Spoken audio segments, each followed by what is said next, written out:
Hey, what's going on, everyone? It's been another week, and we are back for another talk of the past episode of Survivor. It was episode 9 of season 45. Every episode, it starts with the post-tribal scene from last episode where Kelly was voted out and what's being referred to as one of the biggest blindsides of all time, at least emotionally. And I would probably agree.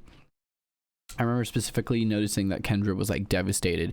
Kelly was like reacting in real time, you know, being like, what the hell, guys? And like Jake had his loud explosions that I was concerned would rub people the wrong way, because even he was pretty thrown off and thought he was going home. But yeah, so we're back on the beach right after all that goes down. And something I realized this past week, which I didn't realize last episode, is this now marks the ending of Austin's sandwich revenge. He has gotten Jay and Kelly out. His idol is perfectly valid until final 5. So that puts him in a really, really good position. So Austin, Drew, that little duo, once again, power position, a lot of influence in the game, a lot of control. Moving on from that, Drew and the others tell Bruce, this lie kind of was spearheaded by Drew, and it was insane. It was a really good lie, but an insane lie. But Bruce obviously was feeling really taken aback, confused, and vulnerable after this vote, because his biggest ally Kelly was voted out. And it was pretty clear to him that if it wasn't, like, it would have been him if he wouldn't have had immunity, which is true. Even Kelly was voting for him, and that's exactly what they tell him.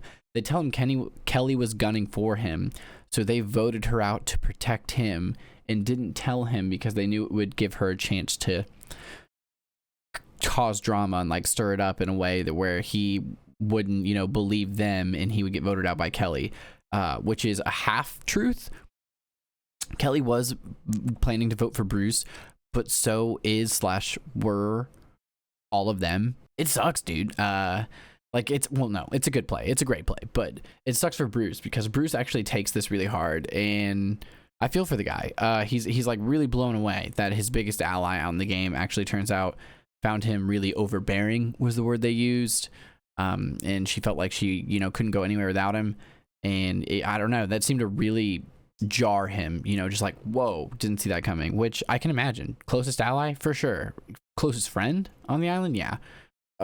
Actually thinking these things the whole time and talking with other people about betraying you. I could definitely see how that was shocking. So that was like the big moment post vote. There's a brief little thing where Couture and Kendra are talking about targeting D next, because obviously she's got a lot of power and people are really starting to realizing it. Plus Couture kind of acknowledges that, you know, she's going full Reba at this point because Below clearly doesn't like her. And Julie tells D that Kendra is targeting her because for some reason Couture and Kendra told Julie that they were planning to get D out. And yeah, that's kind of where things are at post vote. The next morning we find out Bruce actually slept on the beach because he's feeling just so uneasy with the tribe right now, and he actually specifically calls out that he felt uncomfortable with the way Jake was being overzealous when the vote was going his way and Kelly was voted out.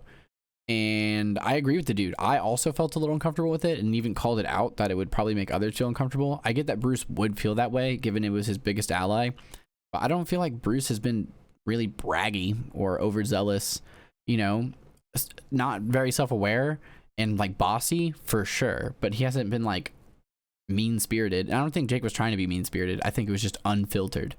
And you know, I guess that's maybe somewhat valid when you're out there and you're hungry and you're tired and you really thought you were going home when there's $1 million. I don't know, but it came off crass for me. Then we see Emily, Drew, and Austin talking, and Emily is kind of starting to notice that Drew and Austin have kind of gotten really close to D, specifically Austin, and she gets a little worried that when push comes to shove, it's going to be let's get Emily out and us be the final 3, assuming it's a final 3.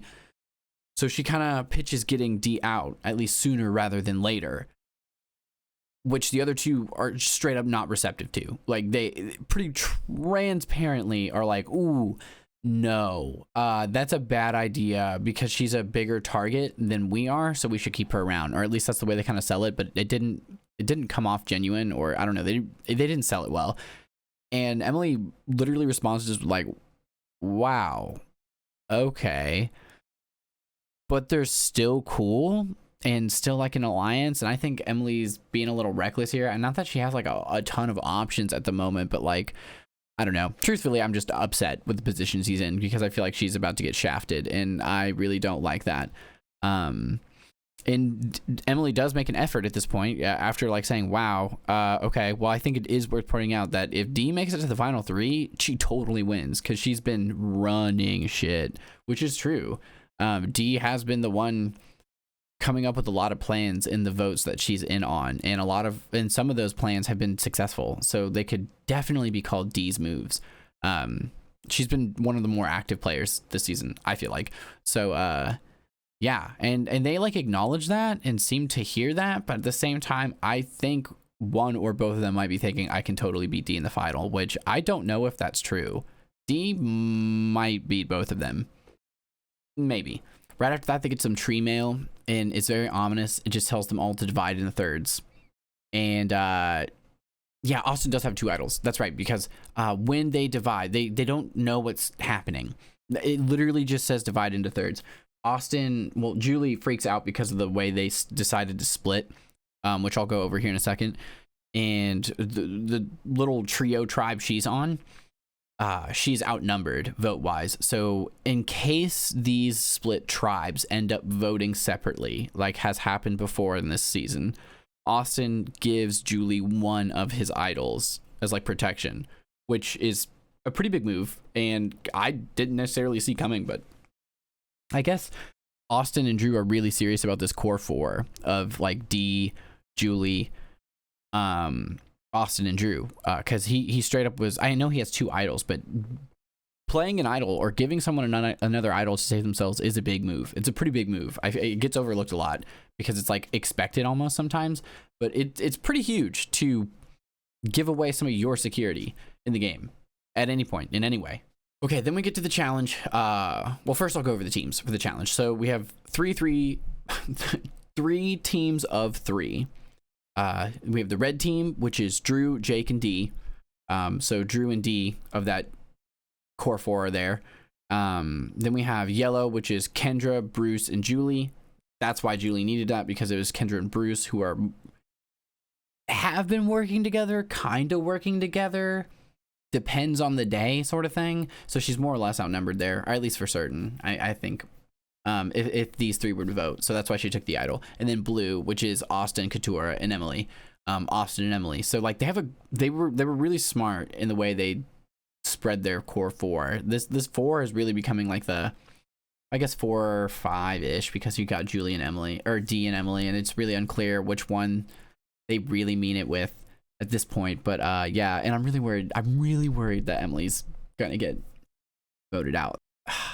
It's stressing me out. On to the challenge. So it's a balance beam, but they have one of those discs, you know, that's like on a stick, and they have to balance a ball on it while they go across the ground. Balance beam. All of them do it, and then once they all 3 get across, they go into the sand and they dig for a bunch, or well, just 3 rope rungs, just rope ladder rungs, and the first 2 teams to complete both of those things move on. The last team, third team, is eliminated here, and not only are they eliminated, they all lose their votes and have to go on a journey to maybe win their votes back. And this is the first time we've had a twist in this game that wasn't an already established one like the Beware, where someone lost a vote that I thought was cool. I thought this was really cool. This drastically changes a post-merge tribal that's in a sick way. And also, I feel like this is a fair way to lose a vote. I thought this was awesome. I just wanted to say that because I have been kind of critical of the changes so far, and this is a good one. So I wanted to specifically take the time to point that out and highlight that. So the second team, they move on to this horizontal rope bridge, which I think is probably a good call, less likely for people to get hurt. So shout out to Survivor and CBS for doing a horizontal thing. But they just have to, like, a ton of ropes. All 3 of them have their own track, and they have to, one at a time, build the rungs and get across. Once they all 3 get across, it's like basketball. There's a pole with 3 rings right above each other. The rings get progressively smaller and closer to the pole, it seemed, and they just have to get like a volleyball looking ball to balance on it, you know, that sort of classic Survivor thing. And only one team moves on from here. I thought it was going to end there, but no. And this actually makes a lot more sense. It's really cool. So after that, you know, another tribe is eliminated. Nothing happens to them. They just don't win immunity or reward. And then the last team that is in wins the reward. All three of them get to go to Sanctuary, get some rotisserie chicken and a bunch of good food and just kind of hang out for a while. I think Sanctuary Island's been pretty cool, honestly. The way they just kind of give them a place to chill with some good food. I don't know. I like it. I know people probably miss like the cool rewards and stuff, and I'm sure the players maybe miss some of the cool rewards and stuff that they got to see, like wildlife of the area or beautiful helicopter pilots and stuff, or I don't know, stuff like that. But I think the food, very valuable, especially for the type of game they're playing. Makes things ultimately more interesting. But so they all win that reward, but now they are competing individually. And they are going to stand between two posts holding up plates like this, and this post, little discs against, you know, the wall, and they just have to keep it up with tension. And man, I wish I would have written down how long it lasted. I can't remember, but it went on for kind of a while. Going through the actual challenge now, it was actually a really hype. There hasn't been any blowout challenges in a while. That be like, it's kind of harder for some of the individual immunity challenges to be blowouts, but there's like this really cool moment where Jake is struggling at first, so Red falls super far behind, but ultimately Red finishes first. In both, they like their first person Jake took forever to get across the balancing beam. By the time he got over, just about everyone on every other team was done. But even though they were the last to get the digging, they were first to get out. So this challenge is really well designed because of the equalization that's happening within it. So Red makes it out first, Yellow finishes, Blue is eliminated. So the people who've lost their votes off the bat are Austin, Couture, and Emily. Their votes are lost, they're out.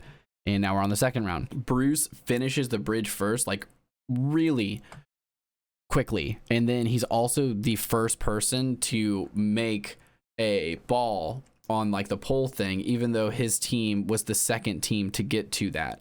So I just pointed that out because Bruce is on fire. Like he won last week's immunity. He is doing really, really well in this challenge, especially in the parts where they're kind of individualized, which most of this challenge, even though they were on a team, they had to do things themselves. He's been doing really well in each section. And Blue wins here and proceeds to the final. So it's Bruce, Kendra. Oh my God, not Blue wins here. Yellow wins here. Sorry, Yellow wins here and proceeds to the final. So it's Bruce, Julie, and Kendra competing for final immunity. And eventually Bruce wins it. But I just wanted to point out Kendra had some of the craziest recoveries I've ever seen in Survivor for an immunity challenge, I feel like. There was like several points where the disc was like just on the edge, like about to fall off, and somehow with her fingers just barely against it, she's able to like drag it back up. I was like freaking out in my chair. It was awesome. But Bruce wins immunity again, which is pretty scary because that's 2 in a row now. He has an idol still. People definitely have been wanting to get him out for a while. Couture called this out so early. She was saying, we need to get this guy out, otherwise he's just going to dominate in challenges. I don't know that she said that, but maybe I'm just placing that in there. But she definitely called out that they need to get him out and that he would be a problem post-merge.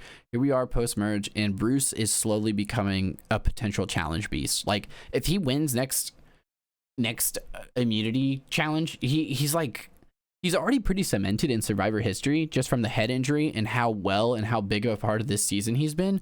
But if he wins next week's immunity, or even like one more, I feel like it's golden. Like he's like cemented it, like up there with names, because it's been a real Bruce season. You know what I'm saying?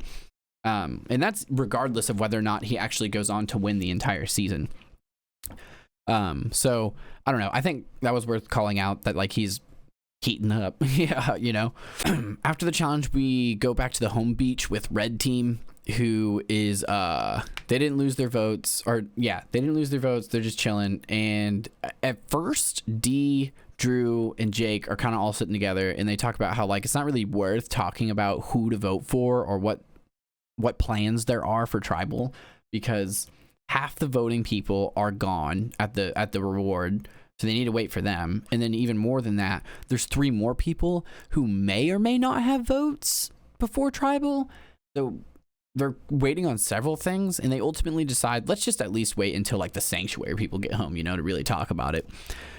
Jake walks away, and immediately D and Drew start talking about strategy, and they're talking about targeting Kendra tonight for, I can't remember the reasons here, but what I really noted here is like, okay, so what they really meant is they wanted Jake to go away. That's cool. And they were cooking rice when Jake left to go do something, and they ate all the rice without him, like almost all of it, and then they just scraped the pan for a little bit and we're like, oh, we burnt most of it, but here's your share of what was left.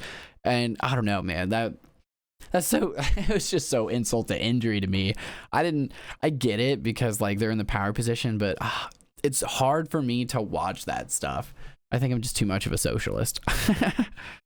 Like I see that and I'm like, this is a crime. Like this is horrible, especially because they're all so hungry. But that's probably part of the reason why they're doing it, because they're so hungry and they figure he's going to be off the island soon anyway. Or I don't know. He even said something like that, like, oh, Kendra, you're going to be off the island soon eating more chicken, so enjoy your chicken now. Anyway, we go to Sanctuary after this. Bruce is pretty much cheered up at this point. I mean, how could you not be? After the immunity win, the pretty epic back and forth that was going on in the challenge, and then them ultimately winning and him winning it overall, but also the great food, he's like cheered up, which is really nice to see, because I felt bad for him. He was like taking things really personally, like the overbearing comment, and I don't know, even though I don't want the guy to win, or I disagree with some of his views on things, or you know, in regards to like the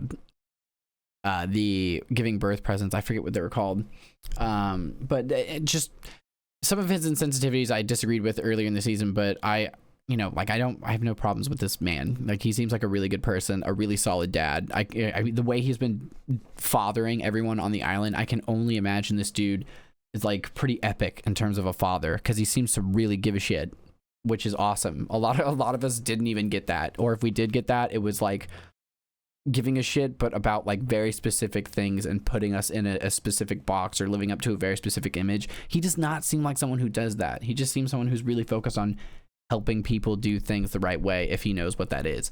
I don't know. I felt bad for Bruce this episode. Like he was going through it, and you know, my heart went out to him.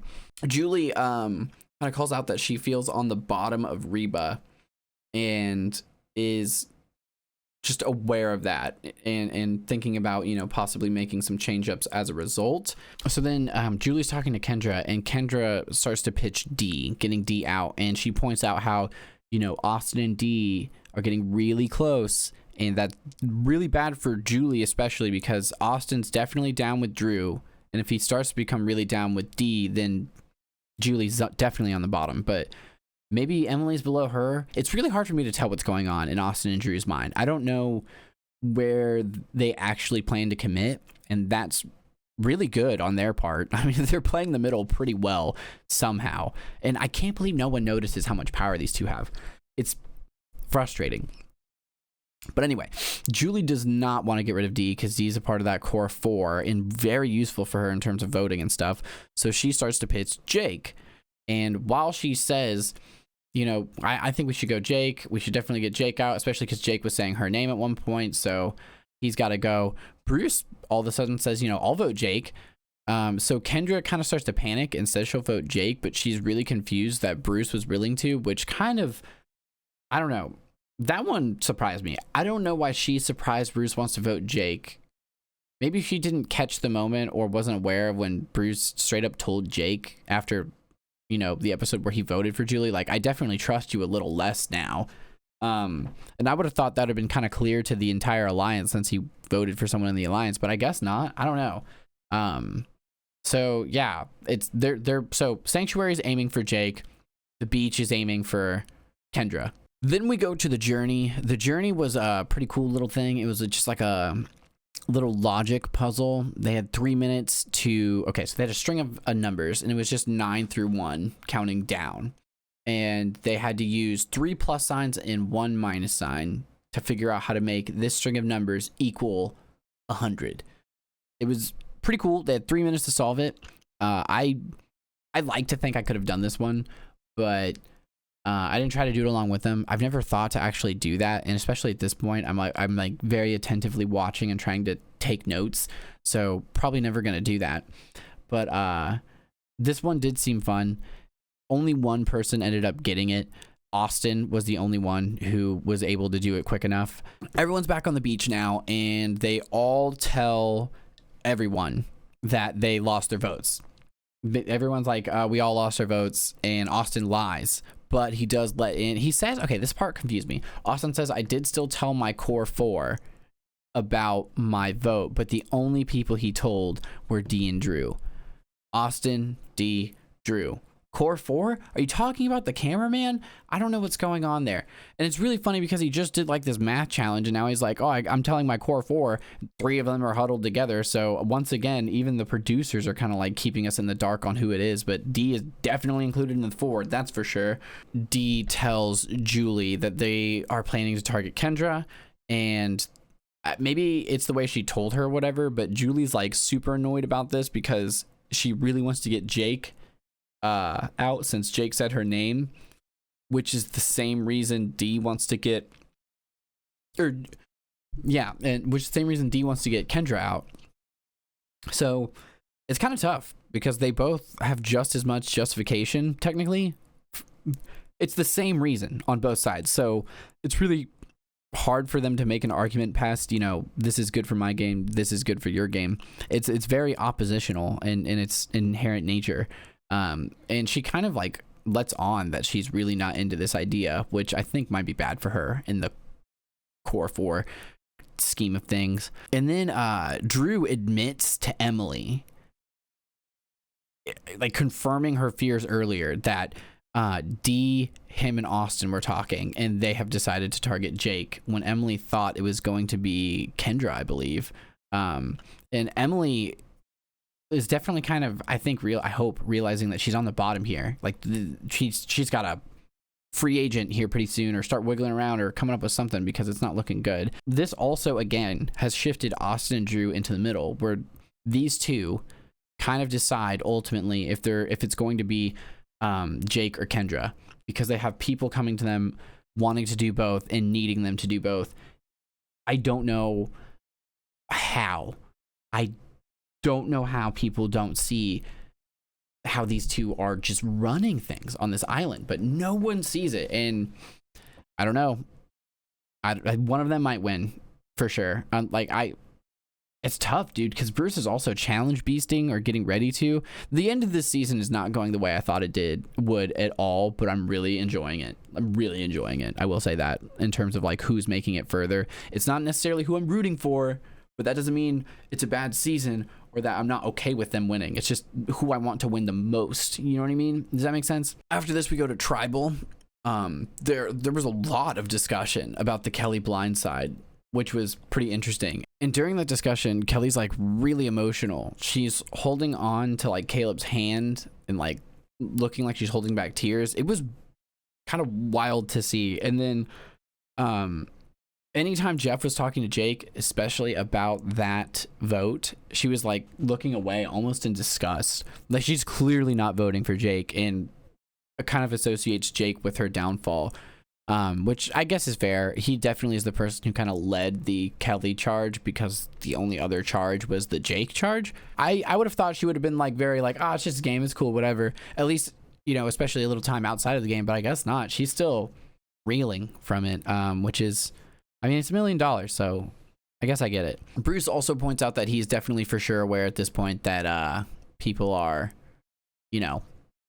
targeting him, or for sure going to think about it, at least because of how well he's been doing, which is pretty cool. And then there's this really funny moment where Drew kind of drops the ball and hints at the idea that people might have been lying about whether or not they had a vote, or at least that it could be a possibility, is the way he tries to backpedal it. And I guess that had never occurred to Kendra. She just assumed they told the truth, which, gotta love Kendra, you know, like just truly expecting and looking for the best in everyone, even in a game where you're meant to lie to people. She's still like, wait, people might have lied. Which I don't know. I mean, I'm not trying to say like she's a bad player. She has been a pretty decent player, but it just, I don't know. Everyone's got their blind spots. This unfortunately was one for Kendra, and she put it on blast in the middle of tribal right before the vote. But yeah, I thought that was pretty funny. Then we go to the vote, and something I thought was actually really smart is they all the people who lost their vote, they actually had them go up to the voting thing still. They've probably done this in the past, but I specifically noticed it this time around. It said like you cannot vote, blah blah blah blah blah on the piece of paper. But doing that allowed Austin to actually keep up this lie, and he just gets in there and tries to vote as fast as he can. Don't know if that worked. Didn't really get to see a follow-up on that. Really excited to see that next week if anyone like calls out how long he was up there voting.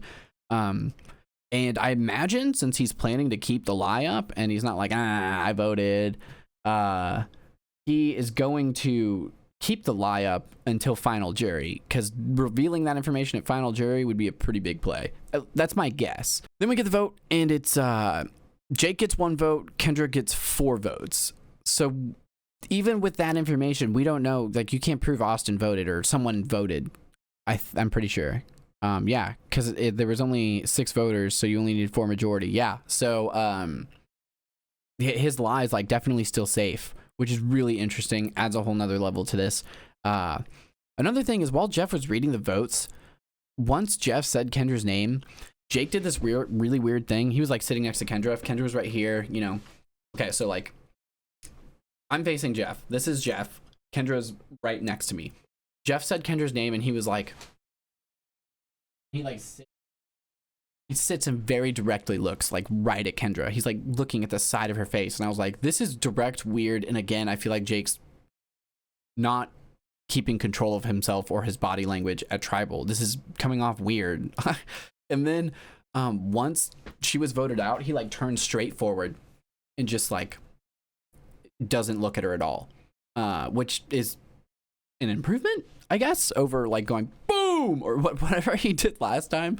But I don't know. I don't know what the appropriate way to respond is, but Jake consistently does things that I feel like other players will notice and be like, this guy, especially Kelly. Kelly was definitely this guy, like literally that way in the jury. So like, I don't know. I don't know if he's thought about that at all, but he's definitely not getting 1 vote. And if she talks to Caleb enough, not getting his vote either. So yeah, that was this week's episode of Survivor. It was another pretty good one, actually. This is probably one of the ones I've enjoyed the most. I liked the twists for the most part throughout this entire episode. I thought they were like pretty cool. I thought it was a really fair way to lose a vote. I thought it was really interesting the way that greatly changed the vote situation and who could possibly even go out as a result. I really like the way they divided in the 3 tribes with no information on what they were doing or what it was for. Obviously, they could imagine they were probably competing for each other, but they didn't know if they were going to be voting separately. So, like, I don't know. That almost made some of the previous twists make a little more sense because that idea was in their heads mostly because of previous twists. But whatever. I think Austin is likely safe unless he, like, gets massively blindsided because he's still got 2 idols. Yeah, he's still got 2 idols. I think Bruce is also likely safe for a while because Bruce has got 1 idol, and even though everyone's targeting him, I mean, they're running out of time. If he keeps winning, if he wins 1 more immunity, that's like 1 more week he still makes it, and they still have to flush out his idol before they can get him. You know what I mean? Or somehow blindside him so bad that he doesn't even play it, which, are you kidding me? He literally knows he's being targeted. So Bruce is, I don't know. I see a path to the end for Bruce and for Austin, which is really interesting. I would never have thought they were both going to have such a clear shot to the end. I think Jake is probably out next unless they can pull something massive on Bruce, but I just don't see that coming or don't see that happening, and I don't think Austin's a possibility. So if it's not Jake, it's probably going to be D, actually. I'm going to switch that up. Oh yeah, but Austin will save D. I don't know. It's probably gonna be Jake. Jake's probably going home next week. That's what I'm saying right now. I will also say though, the second Bruce doesn't have protection in the form of individual immunity, they're voting for him, whether or not he has an idol. Like, that's what everyone's going to do. They're going to go for the idol flush as soon as they possibly can, because at this point they cannot afford not to. One thing I also thought was really cool is they like showed Kelly and Caleb kind of whispering and reacting a little to tribal. In the past, they've been really strict about this and not wanting it at all. I thought it was kind of cool. I think it would be even cooler if they made the episodes longer and actually 90 minutes, one, but two, it'd be really cool if we got like at least 10 minutes of footage, maybe even just 5 minutes of footage of jury thoughts after episodes, you know, just like little, like, you know how they do the exit interview for the person who got voted out, just like a separate segment of just what the jurors thought. That would be really cool. It's probably never going to happen, but I would like that. That's all I got for this week in terms of Survivor. I'm trying my best to cut these videos down as much as I can. I think I did a little better here. But yeah, thanks again for watching, everyone. I'll see you later, Warehouse. Catch you on the flippity flip.